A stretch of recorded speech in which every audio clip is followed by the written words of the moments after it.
The Martian Americans.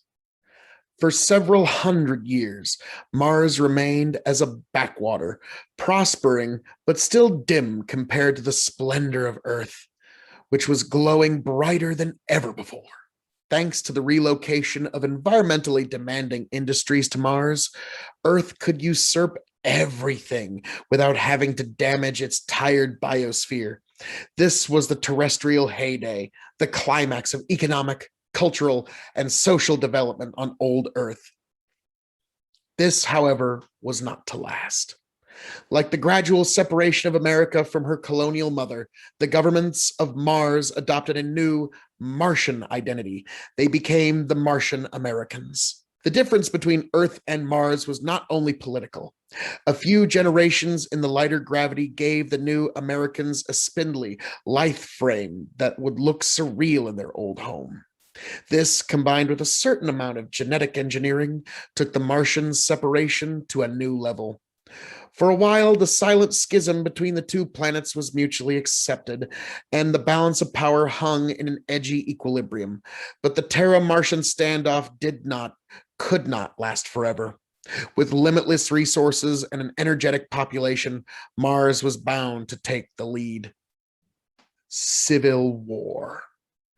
The Martian turnover was expected to occur in two ways, either through long-term economical gain or by a much shorter but painful armed conflict. For almost 200 years, the former method seemed to take effect, but this gradual stretch eventually did break in a most destructive way. Almost since its establishment, Martian culture was suffused with an explicit theme of rebellion against Earth. Song, motion pictures, and daily publication repeated these notions again and again until they became internalized. Earth was the old, ossified home that held humanity back, while Mars was new, dynamic, active, and inventive. Mars was the future. The ideology eventually reached its semi-paranoid revolutionary apex. Roughly 1,000 years from now, the nations of Mars banned all non-essential trade and travel with Earth. For Earth, it was a death sentence.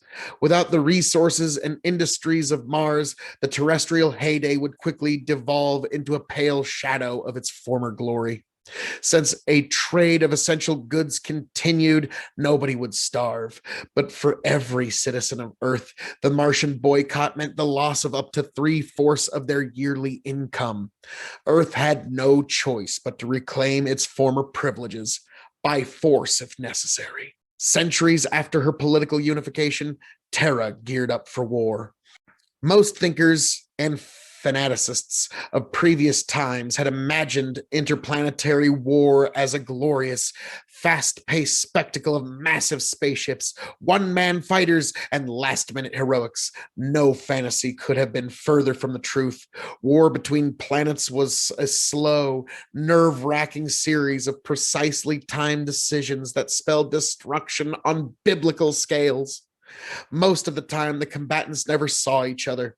Most of the time, the combatants were not there at all. War became a duel between complicated, autonomous machines programmed to maximize damage to the other side while trying to last a little longer. Such a conflict caused horrendous destruction on both sides.